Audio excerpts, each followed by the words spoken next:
ত্রয়োদশ জাতীয় সংসদের প্রথম অধিবেশন শুরুর আগের দিন বুধবার সংসদ ভবনে বিরোধী দলের জামাত, এনসিপি, খেলাফত মজলিস ও বাংলাদেশ খেলাফত মজলিসের সংসদ সদস্যরা দুপুর 12টায় বিরোধী দলের সভাকক্ষে বিরোধী দলীয় নেতা ও জামায়াতের আমির ডাক্তার শফিকুর রহমানের সভাপতিত্বে বৈঠক করেন তারা। সভা চলাকালীন মধ্য দিয়ে বের হয়ে জামায়াতের সেক্রেটারি জেনারেল বলেন, জামাত ডেপুটি স্পিকারের পদ নাকচ করেছি বলতে হবে। আমরা এই মুহূর্তে এইভাবে আমরা ডেপুটি স্পিকার তো নিতে চাইনি। জুলাই চার্টার নিয়ে আলোচনা হবে, সংস্কার নিয়ে আলোচনা হবে, সংবিধান সংস্কার পরিষদ নিয়ে আলোচনা হবে, দেন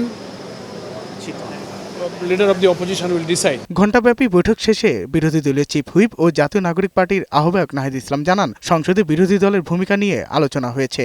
শপথ যেহেতু আমরা নিয়েছি সংবিধান সংস্কার পরিষদের সদস্য হিসেবে, সরকারি দল নেয়নি, আমাদের একটা দাবি আছে যাতে সংবিধান সংস্কার পরিষদের শপথ নেওয়া এবং এই সংসদটাকে সংবিধান সংস্কার পরিষদ হিসেবে কার্যকর করা। বিরোধী দলীয় উপনেতা ও জামায়াতের নায়েবে আমির সৈয়দ আব্দুল্লাহ মোহাম্মদ তাহির বলেন, অধিবেশনে রাষ্ট্রপতির ভাষণ দেওয়ার কোনো অধিকার নেই। আর ডেপুটি স্পিকার প্রসঙ্গে বলেন, আনুষ্ঠানিক প্রস্তাব পেলে নেওয়া হবে সিদ্ধান্ত। রাষ্ট্রপতির ভাষণ দেওয়ার কোনো অধিকার নাই।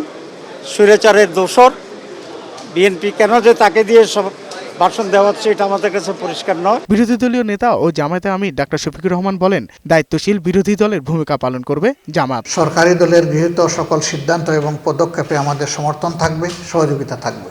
কিন্তু দেশ এবং জাতির ক্ষতি হয় এমন কোনো সিদ্ধান্ত কিংবা পদক্ষেপ নিলে আমরা আমাদের দায়িত্ব সেভাবেই পালন করব। যদি দেখি পরামর্শে কাজ হচ্ছে না, প্রতিবাদ করব। প্রতিবাদে যদি কাজ না হয় তাহলে জনগণের অধিকারের পক্ষে আমরা শক্ত হয়ে দাঁড়াবো। জুলাইকে সম্মান রেখেই বিএনপিকে সংবিধান সংস্কার পরিষদের শপথ নেওয়ার আহ্বান জানান বিরোধী দলীয় নেতা। ইতিমধ্যে সরকারের বেশ কিছু পদক্ষেপ জনগণের কাছে গ্রহণযোগ্য হয়নি।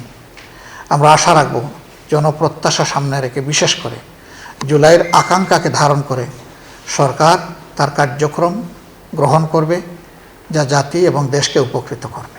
জনগণের অধিকার প্রতিষ্ঠায় সংসদে কার্যকর ভূমিকা রাখার কথা জানান বিরোধী দলীয় সদস্যরা। সাজ্জাদুর রহমান, বৈশাখী সংবাদ, ঢাকা।